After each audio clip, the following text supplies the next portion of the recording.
Welcome to the Josh Button Podcast, where we discuss health, wellness, and outliers from society. What's going on, everyone? Welcome back to the Josh Button Podcast. I'm excited. Today, I've got Dr. Justin Marchegiani. Marchegiani. And he's a host of his own podcast, Beyond Wellness radio podcast. And he's a doctor, a clinician. He's got people that he's helping out with in several areas, I'm sure, but is specialized with thyroid and hormonal imbalances and addressing people's energy and what got them into the funk in the first place. Thanks for joining me, Dr. Justin. Please introduce yourself. You can do it far better than I can, but also give us a little background, how you came into this area of expertise in the first place. Thanks, Josh. Thanks for having me on the podcast. Really excited to be here. Yeah, so I've been a clinician on the functional medicine side 15 years, seeing patients over 15 years, 5,000 plus patients.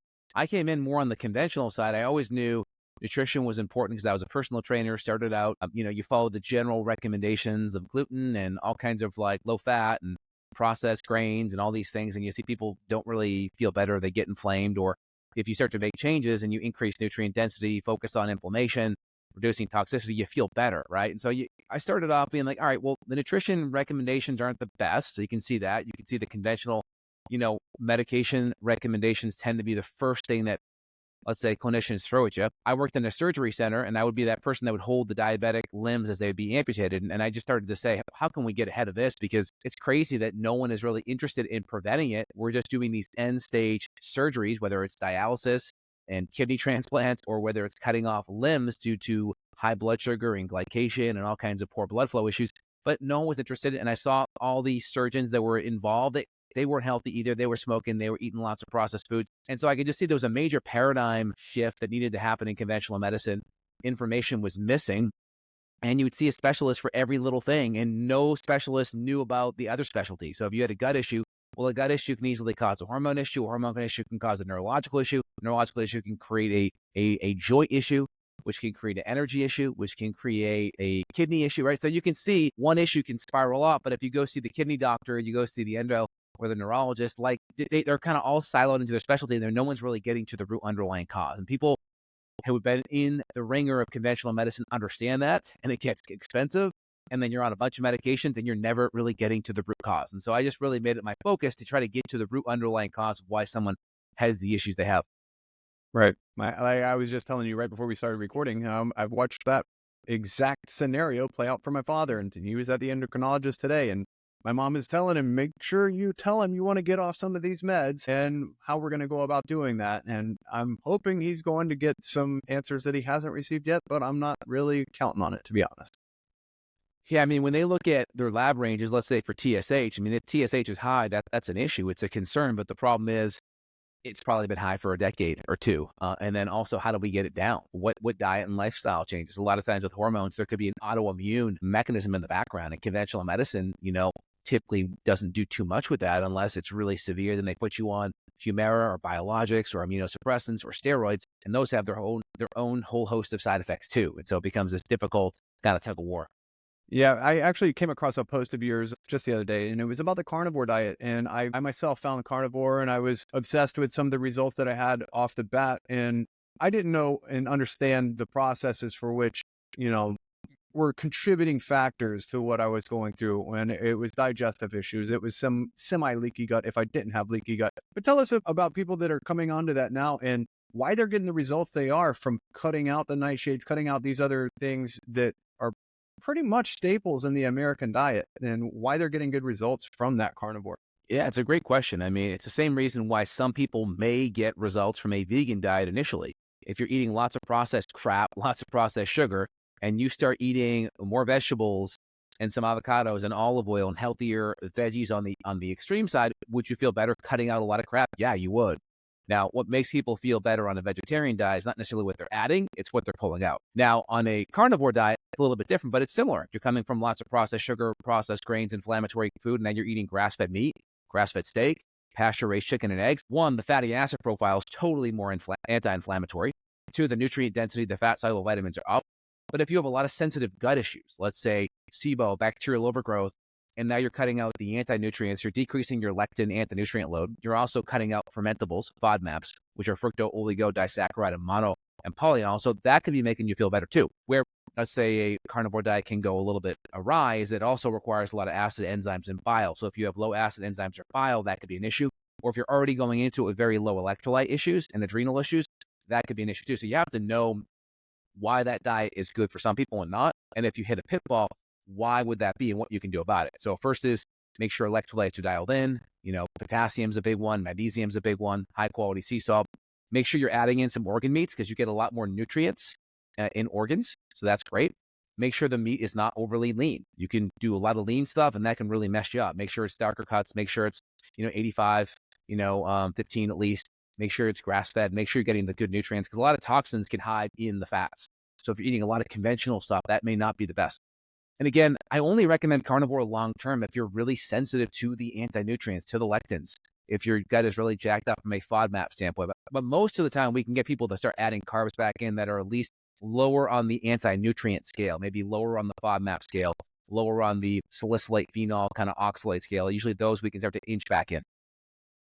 Yeah, so for myself, I actually went that exact route. I went vegetarian vegan, and it did serve me well short term. But then I started running into some of the similar problems with digestion, and then my energy was down, and then my nails were brittle and my hair. I just had a lot of different things that caught up with me after a year of that diet. And for some reason, I was working with some teen boys who were eating cheeseburgers next to me in Bali, and the smell of the burger just hit me different. And I wanted to try one. I tried one, and then the reaction my body had to this first fatty burger was absolutely astounding. I couldn't deny it. I went back into my carnivore / research phase, and it completely changed my energy. It completely changed my drive, my productivity. So I think I felt both sides of that spectrum, and that's what led me to the initial, all right, I got to find out why. And, you've kind of broke it down. There's different areas that people are going to be confused about still. But if you were giving that advice to somebody who was coming off of a vegan diet or just found that vegan wasn't working for them anymore, how would you reintroduce that advice? And what's the steps somebody would want to take to actually building a good nutritional foundation? Question. So when I look at diet, people have success with all kinds of different diets, right? And the question is, I want to know why that diet may work for some person and not another. And if someone has success, why? So first off, with a vegan vegetarian diet, the major reason why someone feels better is not because of the diet, it's because of the foods they cut out. And so you have to look at it and say, am I feeling better because of these foods that are going in my body or because of what I cut out? And so a common conversation I have is, oh, I'm on this vegan diet. I feel so much better. This is great. I say, great. Walk me through what your lunch is now. Oh, it's these vegetables and some avocado and some coconut oil. And I cut out the bread. I cut out the soda. Okay, great. Awesome. Now that the bread and soda's out, I guarantee you, if you just added some chicken or maybe a little bit of fish or a can of tuna, I guarantee you'd probably still feel just as good, if not better. Do you want to try it? And they do, typically. And so you have to look at it and draw a line. Am I feeling better because of what I pulled out? Processed sugar, maybe you even just went organic. Maybe you cut out the glyphosate residue. Maybe the nutrient density is up. So am I feeling better for what I cut out because of what I added in? And then if I add something else in and keep the things that were bad out, can I also feel better from there? And so I don't like the idea of a diet. I like a dietary template. And then within that dietary template, we can pull levers up and down to match your micronutrients, match your macronutrients, and adjust it. Because people do so well on a carnivore diet, in my opinion, because people are so insulin resistant. And the more jacked up and damaged someone's gut is, the lectins and the anti-nutrients are a big deal. Now, the thing you have to be on top of is enzymes and acids and bile. And so making sure we have those at therapeutic levels so we can calibrate each one of those. Keeping an eye on your stool. Is it floating or sinking, right? Oil and water kind of separate. So we want to make sure it's not floating. We want to make sure it's sinking. Keeping an eye, if you're wiping more than 3 to 5 times and there's a lot of skin marks on the toilet seat, you're not breaking down fat. That clay or blood color, not breaking down fat. So those are some things I'll make sure we're dialed in out of the gate. And also just cooking the food up really well. A big steak may be too much, but maybe you put it in an Instapot, have it cooked up nicely with a little bit of water in there to make it more of a soup or stew, and add a bone in there too, so you can get the minerals out of it, so you can sip the bone broth. I'll go to the cooking method because cooking is also a means of pre-digestion. So if we use a good method to cook it, that can decrease the digestive stress. And so we'll move to an Instapot because it's faster It's basically a pressurized crock pot, except we don't take 12 hours. Look, it takes maybe 45 minutes, which decreases the amount of histamine that may accumulate. Because histamine, if you have a lot of gut issues, could be a problem. So shorter times can be helpful. I love my Instant Pots. On the podcast, I've had a couple guys recently who were completely raw diet, raw meat, raw eggs, raw milk. What are your thoughts on this one? And is it a trend? Is it a fad? Is it, something that's going to stick around? It's a great question. That guy was, his last name was Argenis van der Planets. I think he passed away in the last year or two. So first off, you got to make sure, one, the meat is like perfect, because you could have potential microbes in it. And so there's always that. It's got to be absolutely perfect. You got to be like Joel Salatin, like Polyface Farm kind of like quality. You got to make sure your enzymes and acids and you're chewing everything up amazing. Cooking is pre-digestion. And so I just a big fan of cook it. Don't overdo it. Don't char the crap out of it when you get all kinds of, polyaromatic hydrocarbons from the charring or HDAs. So I think cooking it's better. Pre-digestion is better. And using enzymes and acids are going to be helpful too, because most people are stressed, so their digestion is not amazing. It's the same reason why people on the vegan side, kind of move to juicing, right? Because they get more nutrients out with all the anti-nutrients. And so you have it on both sides, vegan, vegetarian. So I would always default to enzymes and acids. Now, that being said, in my 20s, my breakfast every single day was 5 raw eggs every single day. So, I mean, you can do it with certain things, but you're going to access more of the nutrients. You're going to break down more of the anti-nutrients on the cooking side. Just don't overdo it. Are you at this point, you're feeling good, whatever. Are you dogmatic about any foods? I mean, I think you have to have a criteria why you choose the food you choose. Autoimmune, nutrient dense, anti-inflammatory, low toxin on average. That's the first thing. And then you have this 80-20, 90-10 Pareto principle where you can adjust things. And then you have your level of cheat. To what level do you cheat? So for me, I have an autoimmune thyroid condition called Hashimoto's. So I try to cheat. If you have 23 meals a week, 21 to 25 meals a week, I will cheat maybe on 2 to 3. And what does a cheat look like for me? It's white rice. It is maybe a gluten-free, low sugar type of treat, right? And so it's still not going to be pure gluten. It's still not going to be lots of processed fat and, processed bad vegetable oils. I make sure at least 80 to 90% of my fats are in the criteria of like either cold pressed olive or avocado, or good healthy saturated fats, coconut, ghee, tallow, butter, those kind of things. If you're 80 to 90% and you have a 10% off, I'm not that worried about it as long as your health is reasonable. And then you have to look at how bad you want to cheat. There's good, better, and best. And so some people will go off the rails and do Domino pizza and all kinds of processed crap. The question is, most people will feel, if you're really good shape, you may just be okay. But some may feel inflamed for a day or two later. What's the point of that? Or you may feel so brain foggy, it takes you a couple days to kind of bounce back. So I want to enjoy something, but have very, very little downtime. So that next day I'm on it feeling great again. So I try to choose the lesser of all the evils and still try to have good protein, good fats. And I will, use things like enzymes or acids and binders, or even additional like DPP4 enzymes to break down gluten or casein that's maybe coming in incidentally, and binders too. Would somebody supplementing sea salt and electrolytes like that just be the standard protocol, the daily? I think that's a great way to do it. Absolutely. I mean, you can, if you're on point with avocados and you're really big potassium rich foods, you can get away with it, but most people don't get enough potassium. I mean, the DRI is 4,700 milligrams. Go just run a sample day through Chronometer. You're going to find most people aren't even close to it. And then of course, the more stressed you are, magnesium is also hard to get. But if you're doing lots of leafy greens and, maybe you're doing like some bone broth, or you're doing like some good high quality salmon and grass-fed meat, you could probably get there. Maybe some organs, you could probably get there naturally, but most don't. And I become more dogmatic and more rigid the more sick someone is, the more chronically inflamed they've been, or if we have known autoimmune issues, lupus, known celiac, known RA, right? Known Sjogren's, then we got to be a little bit more careful. But if your health is great, then the whole thing is 80-20, 90-10, and just try to make sure your cheats kind of more, good, better, best. Maybe exceptions around the holidays, but for me, like tomorrow, it's a weekend day. So I will make my kids, I have 2 boys, 5 and 7, paleo pancakes. We'll use the birch benders. We'll add the eggs. We're going to use, ghee to cook it in. We're going to use good fats. It's going to still taste great. Anyone that came over, they wouldn't know it wasn't like processed pancakes. It will taste just as good. So there's so many options out there today. It's amazing. Like you can do like Jack's paleo cookies, which are autoimmune friendly. I mean, those are totally good. So there's so many good options today. Like, why not just choose the healthier option? Like Siete chips, like amazing, like better fats. Or you can do like Boulder's chips that are organic potato, sea salt, avocado oil, like 3 ingredients, like versus like pull up the Doritos that have like 50, and all the processed oil. So good, better, best. And then try to look at it and see how healthy are you? And do you have any known autoimmune issues, and how many days to recover after you cheat?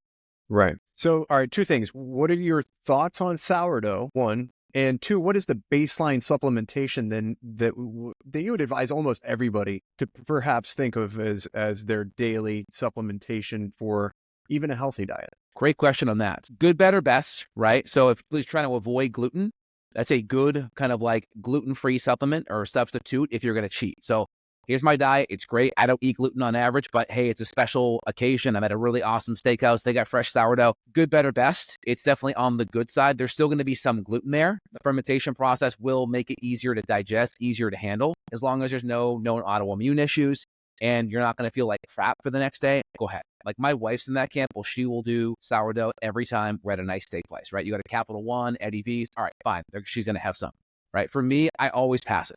Always, always, always. Now, tonight, I'm taking my little guy to Fogo de Chao, and they're going to have the yuca rolls. A little bit of dairy in there, but the yuca rolls, cassava, I will splurge on that. So that's kind of my good, better, best. But sourdough, definitely a better option. But if you have known autoimmune issues or you're very inflamed, I would probably stay away from that. So I try to really make my recommendations very customized for each person. And then supplementation. Electrolytes are a no-brainer, especially potassium, especially magnesium. Sea salt's great. That's an easy one out of the gate. Any known digestive issues that are more chronic, bloating, gas, motility issues, enzymes and acids are a good staple. Now, again, as needed. If your diet's great and you're not eating under stress, chew your food up well, enjoy it. If you're eating under stress, I'd much rather reach for enzymes and acids than a Tums, right?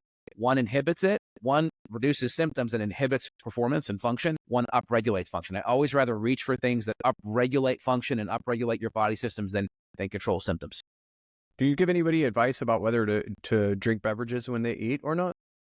So the healthier your digestion is, the more you can get away with it. Okay? But in general, any digestive issues at all, we're hydrating 10 minutes before a meal or 2 hours after a meal. Again, you can get away with it more, the healthier your gut is and the more enzymes and acids you make. But a good rule of thumb is, at least an hour afterwards and at least 5-10 minutes before. The colder the water, the longer it stays in. If you have room temperature water, you'll eat it. It'll pretty much go in within 5 or so minutes. If it's really cold, ice water, it may take a little bit longer. So I always just say, it's time to eat. I'm going to pound down a glass of water. I'm going to add some sea salt. I try to just, do at least 2 Topo Chicos or a Mountain Valley in between each meal. It's a pretty good rule of thumb. So I try to just really be more intentional with hydrating in between.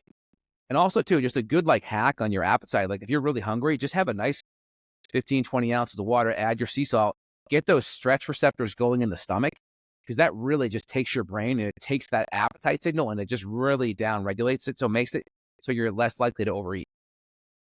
So most people that come to you, they come to you because they're encountering autoimmune, or is it thyroid specifically? Do you get the full gamut of people?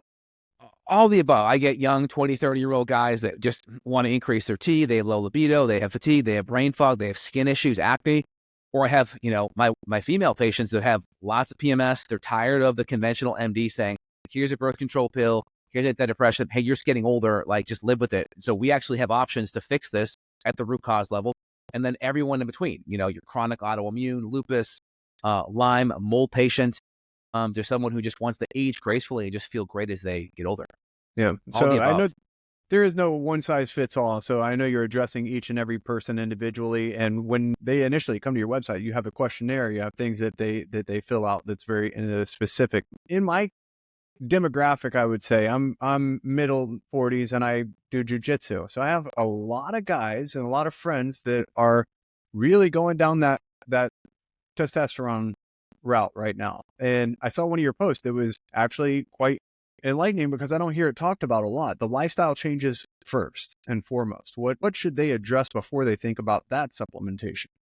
Yeah, I mean, guys are going on gear, testosterone, way too young. As 20s and 30s, people don't realize it could make you infertile because what's going to happen is you're going to basically plummet your FSH levels, which are important for stimulating the Sertoli cells in the testicles to make sperm, right? So that's really important. So if you want to have a family and you're getting on testosterone in your 20s and early 30s, and you've been on it for a while, you may have a hard time getting pregnant at some point, with your wife. And so that could be an issue. And then also, many people are not addressing any of the low-hanging fruit. They're not fixing their diet. They're not getting nutrient density up. They're not getting sleep dialed in. They're not dialing in their exercise, interval training, good healthy resistance training, and then using botanicals, using glandulars. There's so many things you can do to bump it up naturally. And we'll bump it up with just using glandular support, orchic glandular support, grass-fed cow, grass-fed lamb. We'll use things like saw palmetto to block DHT, which causes an increase in testosterone 15-20%. We'll use ashwagandha. We'll use dopamine amino acids. We'll use zinc. We'll use magnesium. We'll use fenugreek. We'll use tribulus. We'll use tonkat ali, horny goatweed. There's so many different herbs that we can do. And I've helped my male patients double their testosterone naturally, like time and time again. Now, I tell patients, once we've done everything, and if your levels are still in the bottom 10%, 20% of the reference range, and your hypogonadal symptoms, still low libido, still ED, still having a hard time with motivation, and you're getting older, then we can look at that. And there's ways that we can do it in a safe way where we can microdose, which is much better than giving one bolus once a week, which can really shut down your feedback loop and cause testicular atrophy. There's ways that we can do it, but I'd say 90-95% of guys, if they do it the right way, they can starve off to start going on any T until they're at least in their 50s.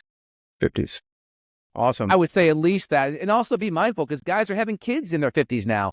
I should say be mindful of what your goal is with fertility. You want to have the option to have kids. Okay, great. Let's do everything as natural as possible. Too many people are going on testosterone and no one's really talked to them about the fertility aspects of it. So what was the specific training recommendations? It was high intensity intervals or sprints? Yeah, I mean, there are studies on interval training, right? You can do 2 30-second sprints, maximal 30-second break for a minute, 30-second. That alone will double your HGH for one day, double it. So my whole thing is, who doesn't have a minute, right? So I have like my Concept 2 rower in there and I have my Rogue Echo bike. So I will at least bang out 2 30-second all-out sprints. That's like a no-brainer. It's so easy. Yeah. And I have people all around that they're doing jujitsu and they're going in there. And I think what it is you're comparing yourself to some of these 20-year-old kids that can go in there and go full out, all, systems go as hard as they can for, 6-minute rounds. And I mean, I'm 40, I'll be 46 in a couple of days.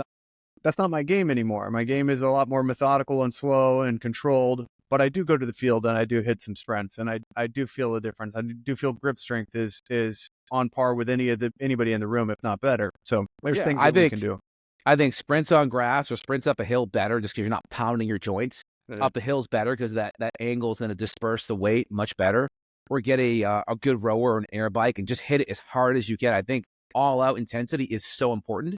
I think getting 10,000 steps is important just because that means you're not hitting the gym for 30, 45 minutes and then on your butt all day. You're getting some generalized movement, like from just like 6:30 last night to making my kids dinner, taking care of the house, walking around, doing stuff. I got 5,000 steps from 6:30 to 9 p.m.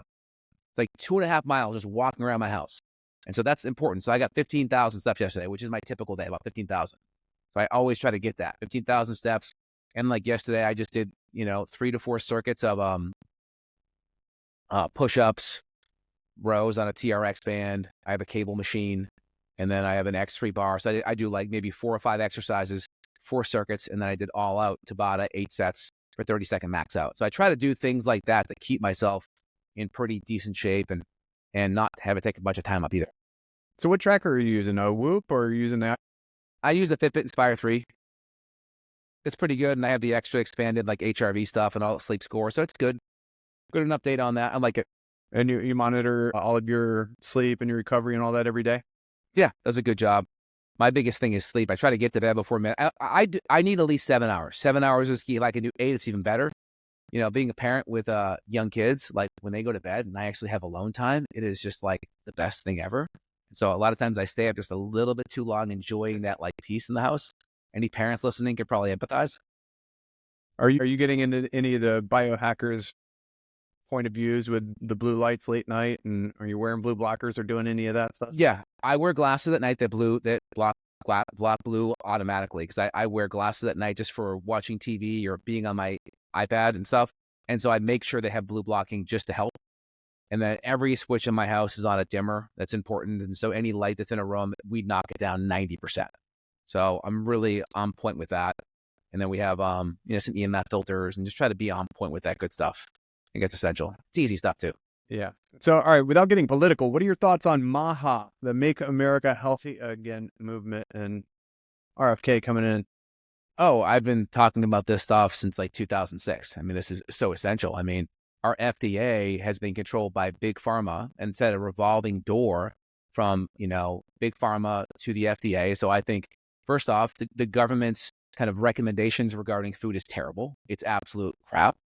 If you follow kind of how it all happened, if you read Gary Taubes' book, Good Calorie, Bad Calories, talked about in the 70s, they had George McGovern's commission, where essentially lobbyists and special interests just wrote the food pyramid and the food recommendations. And so we've known this since the 70s. This has been the case, but it's hard because like with my kids' school, we try to talk to the administration and say, hey, we want to get, better fats in. Can we buy a cow and get some grass-fed meat in? They're like, well, we're kind of hampered by like the general food recommendations by the federal government. And so there's so much money and compliance that has to happen in regards to their food recommendations. So it's great for changing kids' diet nutritionally in school. There's just total processed crap, total processed high fructose corn syrup, pesticides, fluoride in the water. There's so much junk. So I'm a huge fan of just having a better baseline recommendation. But I've always had just a very healthy, let's say, distrust of the government forever. Like if the government tells me to do anything, I'm like, oh, I got to be skeptical. I'm very skeptical of anything. I pretty much do the opposite. The government says eat 12 servings of grains a day. I'm going to eat none. Government says, hey, we start to eat bugs. I'm like, I'm going to eat more grass-fed meat. Like I'm doubling down. Hey, egg yolks are bad. I'm going to eat more. So I'm kind of that person. I've always had kind of a healthy distrust for the government in a good way. Because I want to be a thinker and really do what's best for me and look at things and just understand why.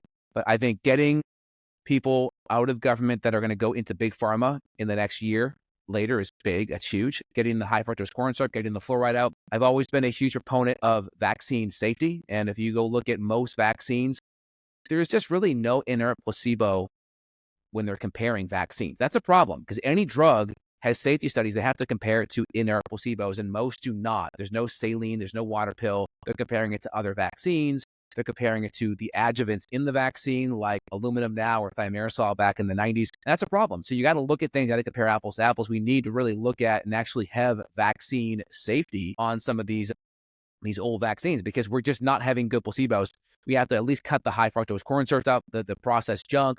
We have to really get the carbohydrate recommendations in check because kids are just eating way too much sugar. Like my kids this morning, they each got grass-fed egg, 2 pieces of pasture-fed sausage. I gave them some supplements. Like my kids get some theanine in the morning because they're just a little bit they run a little bit hot and heavy. So I give them a little theanine, a little magnesium, give them a little bit of NAC to help with detoxification, to get a little bit of electrolytes and the fish oil. So I keep it pretty simple. My kids, function amazing and their brains work amazing. Like my kids, we're going to go to the Chiefs game this weekend. They're playing what are they playing? They're playing the Bills. Yes, Bills. And so we're going to go to the Chiefs game. My son can tell you every single score of the Chiefs game from preseason all the way up to today. He gets it. He just totally, his brain is on fire. And we really try to promote good, healthy fatty acids to build that brain up. So in general, yeah, I mean, this is a huge time to be alive, great time to be alive. I'm happy because it really hurts the people that aren't following what's happening because they just, let's just follow the government's order. So it really helps them the most. People like me and you, we're on the cutting edge. Like we're not going to be influenced, but the average person is going to be influenced. And also just the school lunch programs, hospitals, just anything that's more federally funded now has to have better food options, which is just huge. So a couple things there that I really thought about. One, what magnesium are you having your sons take in the morning? It's going to be either a malate or a glycinate. You can still get away with a citrate. It's still fine. If there's a lot of brain inflammation or brain fog, you can do like a Magtine or a Mag-threonate as well. And you do a magnesium supplement at night as well? I can do that, or it'll be a combination of either theanine, a magnesium, or a 5-HTP. I got into the magnesium / that nighttime supplementation a while back, and I couldn't believe how how positively it, worked out for me. Is that the Mag 3 and 8? That one I actually moved off of, and there's this brand called Melaleuca. It's Australian. Yeah, my mom gets a supplement from that one, and I've used that for the last 6 months to a year, and it's just been great. I have to What's look the at amino acid? What's the chelate? I have to look at it, honestly. Okay. But it's delicious and it's great. That's awesome. The other thing there, what do you attribute your distrust in or your skepticism? Just pure self-preservation, or was it something that triggered you a while back that made you? Oh, I mean, you could go back really far, right? You could just go back to like how every single war started post World War II, to Vietnam, to the Iraq War. Hey, they're weapons of mass destruction. No, there's not, right? You can go, hey, fluoride's great for you. Then you go back and you look at the dozens of studies in other countries and you see it drops IQ 15 points. Oh, like grains are awesome for you, right? And then it just creates all this, but we have more insulin and metabolic disease. So you just look at everything. When you get lied to a certain amount of times, you just start with the default of it's probably a lie, but let's trust but verify. Let's verify, right? And I kind of like don't trust but also verify, right? Because I don't want to just be reflexive in my decision making. And so, yeah, I think just that out of the gate. And, to go in the natural medicine type of, functional medicine, chiropractic, going away from the mainstream, it's like, well, you're a quack. It's like, wait a minute. No, I just actually don't want to use drugs to cover up symptoms. I want to actually get to the root cause of why I have these problems, right? And so I've always, to be a chiropractor or functional medicine, you kind of have to be a trailblazer. You have to kind of go against the grain. So did you actually do a deep dive on vaccines, or are we specifically referring to the last schedule increases and, of course, the COVID? Oh, I've done a big deep dive on vaccines. It just depends on how deep we can go here. Is this going to be on YouTube? Yeah, but you know what? I really don't care. When it comes down to it, I think that they've censored things. Yes, they've pulled episodes. They've pulled posts, and I had TikTok deleted. Specifically, actually, TikTok was the worst. I had the biggest account there, and that was deleted over specifically the vaccine. But I don't think there's anything more important now. I mean, I thought we were going to see things disappear immediately with this incoming Trump administration, but then you saw the announcement the other day, and everybody's like, "Wait, mRNA? What? What's going on?" So yeah, and that was from Larry Ellison talking about mRNA for cancer, which again, I have a big issue with that because here's the deal: if I have cancer due to the fact that I'm not sleeping, I have low vitamin D, I'm getting exposed to tons of microplastics, and I eat lots of pesticide-laden, let's say, animal products, hormone-based animal products, and I get exposed to mold, and that's driving my cancer. How does me making an mRNA vaccine that's targeting an immune response to go after that cancer, how does that fix the underlying reason why that cancer happened? Exactly. Right? If your roof's getting rained on really bad and it's starting to have a leak there, and I push one finger and it's up that leak, well, you're not fixing the underlying cause of the leak, right? And so I think you're just going to be asking for other side effects, other cancers, because you're not fixing the chemicals and the drive of why it's there. And so it makes sense and it may be nice, but also we saw what happened with COVID. When we did that to a certain kind of spike protein, it caused pathogenic priming. And pathogenic priming, the example of pathogenic priming is this. All right, I'll give you a football analogy. I'm going to the Chiefs game this weekend. It's 4th and 1, right? You're on offense. You're going to call a QB sneak. What does the defense do? They put their goal line D in, right? Which puts all kinds of men right over the center, right over the quarterback, between the tackle and tackle. So you have all your guys in the middle. So what if that guy, that QB, what if Mahomes does not sneak it? Let's say he play actions it and then passes it out in the flats. No one's there, right? And so essentially, pathogenic priming is you're setting everyone in the middle for the QB sneak, but then other viruses on the periphery, RSV, adenovirus, other types of non-COVID coronaviruses now can make you sick. So the data on that from the government earlier this year was if you got the COVID vaccine, you are 5 times likely to get other flu and other upper respiratory viruses due to pathogenic priming, because you essentially get ready for that QB sneak that's not there, and then your other peripheral T cells and B cells are weaker and cannot defend against other outside attack. So that's kind of the hallmark of mRNA being skeptical. I think there's potential, but a lot of skepticism there. Now, regarding other vaccines, I try to start things from first principles, right? Like, what are the most important things that I think are non-debatable? Number one, vaccine schedule is insane. Okay, if you go look at the top healthiest countries in Europe, like EU, like Scandinavia countries, Denmark, Switzerland, Sweden, they tend to have a quarter to a third less vaccines on their vaccine schedule than we do. That's number one. Number two, most do not even have hepatitis B. That's the only vaccine given at birth. And hepatitis B is given, it's primarily a disease for drug abusers and prostitution, right? Sex workers.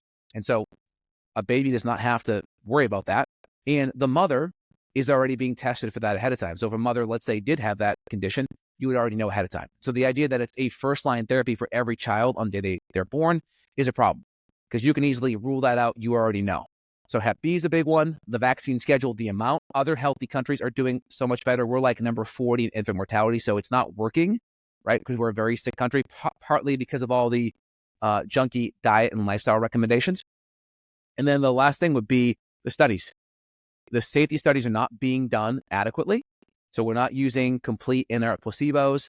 They'll justify it as, well, we're withholding care from people. It's like, well, no, there's all kinds of communities, whether it's Amish or others, Mennonites, that don't vaccinate at all. And so you can easily go into a health insurance database and you can do a retrospective study looking at 10,000 groups of non-vaccinated versus vaccinated. And you can look at correlations of all conditions. Now, partly the concern I have is if you use a control that is another vaccine or is an adjuvant like aluminum, then you will not be able to see the statistical increases in other conditions because maybe that adjuvant or that control is causing it too. And so we have to have inert placebo controls that are not likely to create any problems so we can see the correlation. And I would say there's other data on groups being pulled out of the study. So when correlation starts to show greater, they'll pull people out of the study. So I want full transparency of how many people were in the study at the start, the beginning, and the end. Because if you start with 10,000, at the end there's 5, well, why did they pull those 5 out? I want to know why they were pulled out, because that can change the whole correlation that's found or significance, right? And let's see here. And then the last thing I would say is liability protection, right? The whole liability protection started in 86. The CEO of Wyeth went up to President Reagan at the time and said, hey, we need to work on this liability protection because our vaccines, for every dollar you make in profit, $1, right? We're spending 20 in litigation. That's a problem. We're going to go out of business. And so Reagan said, hey, why can't you make the vaccine safer? That was his response to the Wyeth CEO. And so, Wyeth was actually bought out and became Pfizer, just so you know. Yeah. So Wyeth's no longer here. The CEO said, vaccines are unavoidably unsafe. That's what the CEO of Wyeth said. And so at that time, Reagan wrote out that the Vaccine Immunity Act, it's a different name, but that's the paraphrase, basically gave unlimited liability protection to vaccine makers. And my biggest concern is if you were a mother and you're buying a car seat and this one car seat had immunity from liability, do you think the manufacturer could potentially not have an incentive to make it as safe as possible? So I'm not saying that's happening. I'm just saying I want people to have skin in the game to make a safe product so they can be sued if it's not in good shape. And again, you could say, well, there's a whole vaccine injury fund, but they paid out $5 billion, but it's really hard. It requires a lot of litigation. You have to sign gag orders. It's a kangaroo court. It's tough. Only 20% of cases even make their way in there. So it's not really that practical. And so if I recap, right, the big issues I have, vaccine schedule amount, compare healthy Scandinavian countries versus us. 2, Hep B at birth. 3 is safety studies that involve a inert placebo and really having a retrospective study where you go back and look at all conditions. Because this isn't just about this isn't just about autism. This is about allergies, learning issues, right? All kinds of other autoimmune issues, rashes, eczema. I want to know every single health issue, not just autism. I think people get too focused on that, but it could be other issues, right? And so we have that. And then we talked about inert placebos. And then the last thing would be knowing the amount of people in studies from the start to finish. And last but not least was last thing we had was just the liability protection, right? That should be removed. I want companies to have skin in the game. That's a big deal. And what kind of term are we talking about when we talk about these studies? I mean, how long term could we actually have this study? Well, that's the thing. If you go look at some of the data on the Hep B vaccine, it's a few weeks, or the Gardasil vaccine, it's a few weeks in some. That's a problem. And then also some of the, Hep B studies that came out, I don't think it was done on actual newborns. I think it was done on 6 and 7-year-old kids, babies, or I should say really toddlers, kids. So a 6 to 7-year-old is different than a newborn. And so those are the issues I have, right? And I'm just about common sense. I'm not saying good or bad when it comes to that. I think everyone has to make their own personal view at it. But those are like kind of my first principal questions that no one's really been able to ever satisfy my curiosity into those questions. Up for transparency, with a rise in myocarditis, heart issues, falling over of athletes, maybe even the inventor of mRNA having qualms with the way it's being used or being sold or being projected to be used in the future. What have we learned during COVID? What have we learned from these vaccines themselves already? Well, here's the thing with COVID, and I told people this day one, right? A vaccine to go from phase 1 to phase 2 to phase 3 clinical trial takes about 10 years. So when someone told me it's the studies have all been done and it's been done in 2 to 3 months, I said, that's just impossible. That's just impossible because you don't see some of these artifacts, or let's just call them data points, right? They call them signals, right? You don't see these safety signals until sometimes year 2, 3, 4, 5. And there's no way you can compress that down. It's impossible. So once you know how things normally are, and then you see how the deviation happened, people say, well, you're anti-science. I say that the scientific method requires this amount of time, right? And the signals don't happen until 2, 3, 4, 5. So you cannot see that in a 2 to 3 month study. So I knew that from day one. And that's why I was very concerned, because you need that amount of time for these signals to show up. In your profession now with your peers, have you engaged the same conversation and you see a like-minded response, or is this something that's very still up in the air and is being debated? People are afraid to talk about it.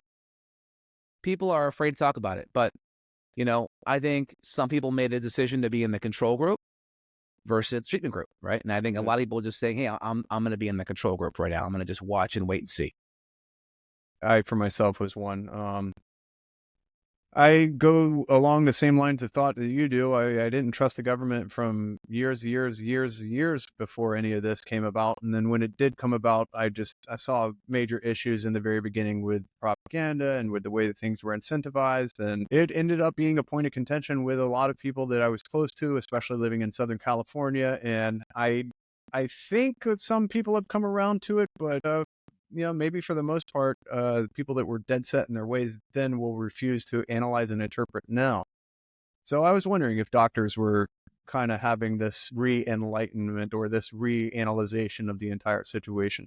I think with MAHA and people seeing a change of tide, people just being more open to healthier means, people are being more open to talking about it. Absolutely. So- and kind of my first distrust, I think, happened with weapons of mass destruction. You go back, and I was younger when, the Iraq war happened, but I was, thinking that, hey, there really were weapons of mass destruction. That ends up being a complete lie. And that was sad, when you're lied to at that level. And so once you're lied to over and over, you start to have just a healthy level of skepticism.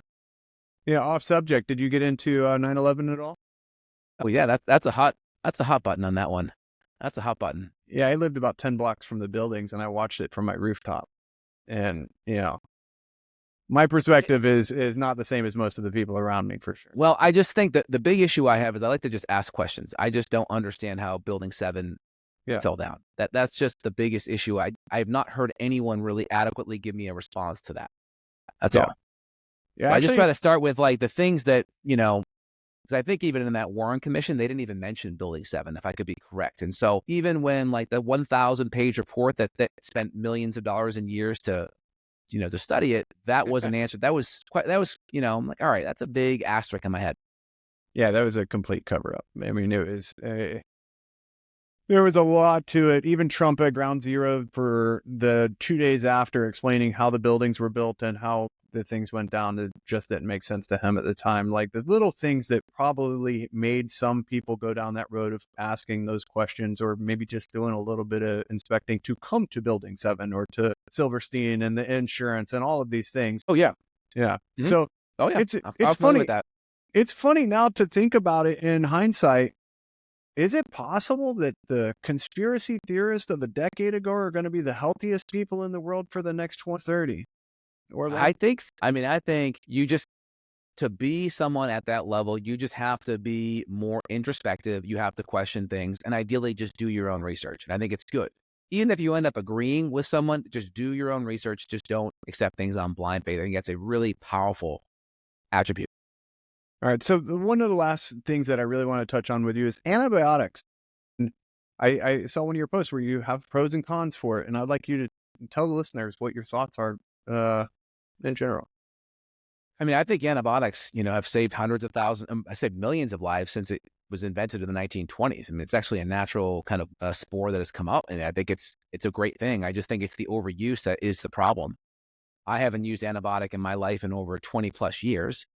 And if you do the right thing, if you can be on top with your health, you can avoid antibiotic use. And so most antibiotic uses are going to come from upper respiratory or lung issues. And so if you stay on top of, at the first sign of being sick, using a good, let's see, saline spray with a little bit of iodine or silver in it, or you do some X-Clear spray.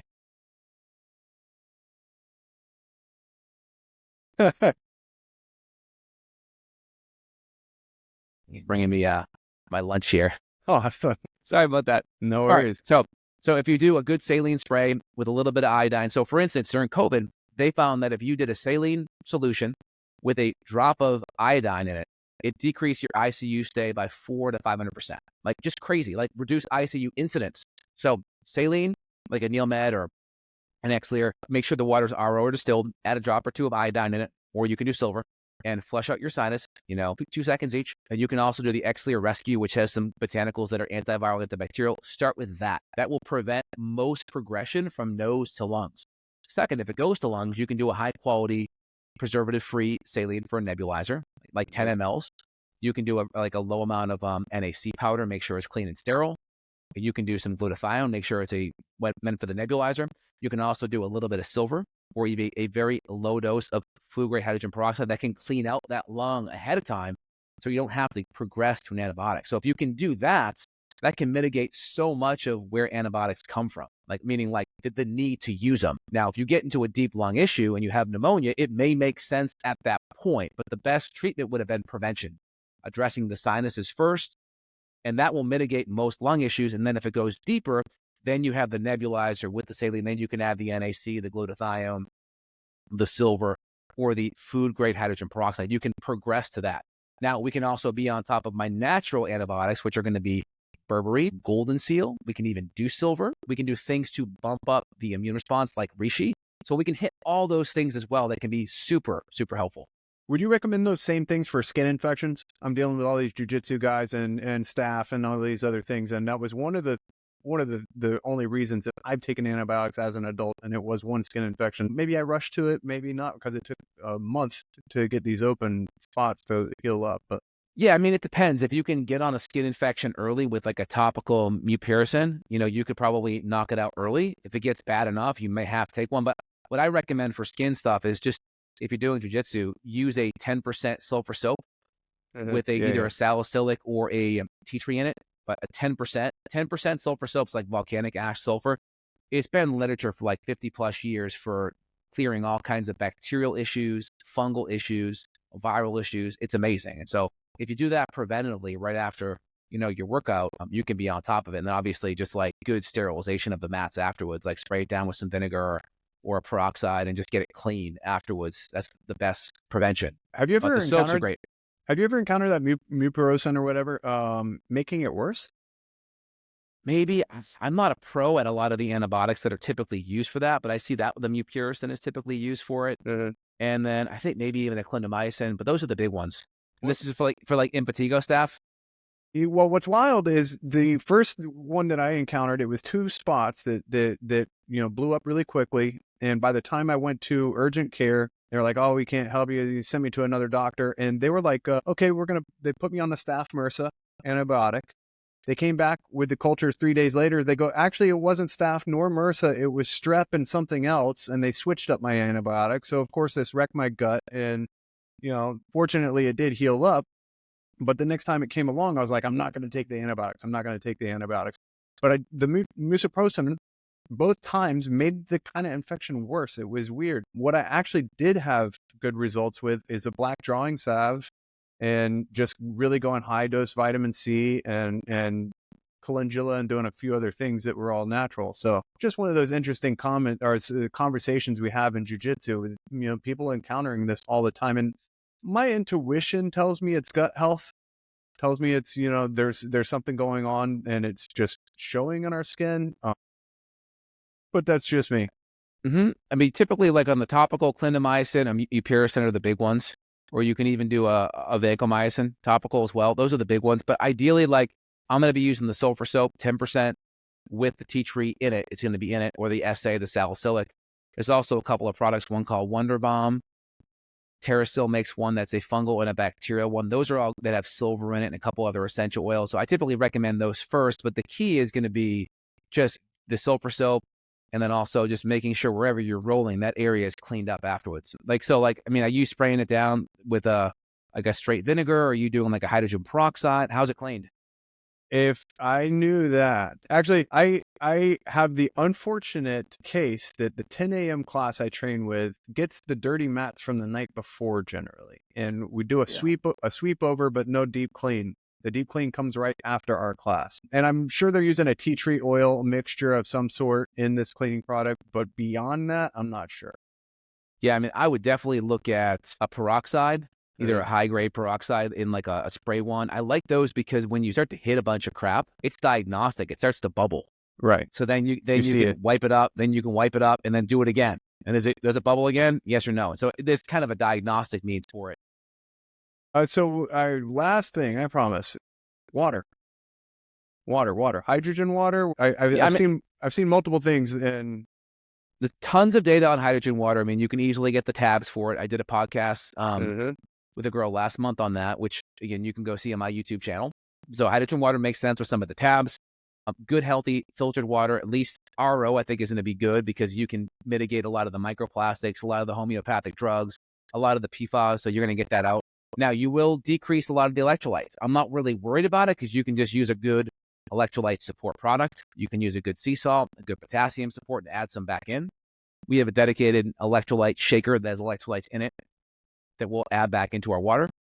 I will do Topo Chico or Mountain Valley water as my preferred water during the day, just to kind of mix it up. So I'll typically drink still, to start the day, at lunch and to end the day, and then I'll do in between a sparkling water, and I'll do a Mountain Valley, or I'll do a Topo Chico, or I'll do a Gerald Steiner. And the Topo Chico, the PFAS on those have been coming down the last year or two. Mountain Valley has no PFAS. That's the polyfluoroalkyl substances. That's what the non-sticks made out of. Those are like your forever chemicals.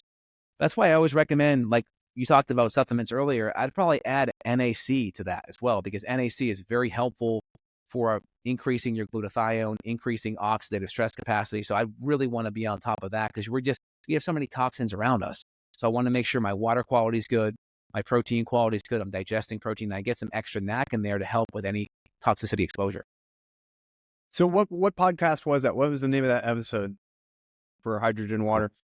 Oh, yeah, I'll look it up here. I'll pull it up here. Or I'll pull it in the show notes for sure. If there's one other episode that you would recommend people go to first, listen to it first, to absorb kind of the premise for following you and listening to the rest of your shows, would you recommend one? Oh, man, it depends on the topic. I would just go to my YouTube channel and then just go put any symptom that you're interested in. Mold, gut health, heavy metals, like whatever that symptom is, put that in the search. Whether it's brain issues with your kids, start there, because I talk about everything. So just start there, because some people may come in due to with a mold issue, some may come in with more fatigue or thyroid. So everyone's a little bit different from that standpoint. I recommend a similar thing when you get to your Instagram is just sit there and scroll, because you clearly defined everything on the front of the post, and there's just a ton of topics there that people find a ton of information. Oh, yeah. And the hydrogen water is interesting because there's so many good studies on that, and some of the tabs that you can get to add to your water. Yeah. So that would be The Truth About Hydrogen Water. That's a podcast we did last month. That's a great one. And I'll put the link here in the show notes, but that's a good option. But yeah, I mean, the more you can just have your water dialed in, just make sure it's clean, make sure you're adding electrolytes to it. Even just a simple Redmond's Real Salt has 71, 72 trace minerals. You could do Celtic, you could do Himalayan, all that's fine. I recommend adding a little bit of potassium or a little bit of magnesium, whether in the water or separate, and just start having good water, and then make sure your animal proteins and your fats are just dialed in. That's your kind of my first baseline to make sure things are tight. Awesome, man. So I guess that's the advice that you're going to give everybody right there. Where can we follow you? What's most important? Go to the YouTube, go to your Instagram. Yeah, I mean, so go to justinhealth.com. There'll be social media icons at the top. You'll see podcasts, you'll see YouTube, you'll see Rumble, you'll see Instagram. Just check there. We try to just blitz everything out all over the place. Instagram's going to be great for like a lot more clips. So if you want shorter content, If you only want a minute or two to kind of dissect something, that's a great spot. If you want longer stuff, definitely subscribe to the podcast and the YouTube for more of the longer content. And what details do people need to give you if they're ready to work with you and coming to your site to get that first referral? Oh, yeah. So, I mean, when you go to my site, there'll be a Work with Dr. J button. Just click the button, Work with Dr. J, and I see patients all over the world via telephone, FaceTime, Skype, WhatsApp. So we see patients all over the place. We mail labs out. We're able to order blood work all throughout the U.S. A lot of the lab kits we can do international, looking at gut, looking at hormones, looking at detox. And so really there's no barrier. And then we have our own products and our own kind of custom, professional grade products that we'll use as well. And so I see patients all over the world. That's a good kind of first start. And then there's also some series there that you can subscribe to. I have a thyroid series, a hormone series, gluten, keto, so a whole bunch of things that, free content that you can get. Also, my book, The Thyroid Reboot, is coming out in the next month. It's basically done. They sent me the final draft like this week. I have to just give it one last skim, but it's like basically there. So Thyroid Reboot, looking at thyroid health. And again, the principles in that book hold true with other hormone issues, other gut issues, because it's all the foundation there. Awesome, brother. Thank you so much. Yeah, we'll have all that in the show notes. I'll have links to your pages and your website. And yeah, I appreciate you being here. Thanks for sharing. And, thanks for doing what you do. I appreciate it. And I just tell patients out of the gate, just try applying a couple of these principles. If you're feeling a little stuck and you need the next support, that's where I reach out, schedule with myself, my team. We're happy to dive in, really look and do an overhaul of your kind of whole health regimen and look deep at what those barriers are to kind of holding you back. And then we can hold your hand through that and get that information for you. Awesome, brother. Make the world a healthier place, one person at a time. You got it, Josh. Awesome, man. Thanks for having me on the podcast. Appreciate it, man. Thanks for being here. Thank you.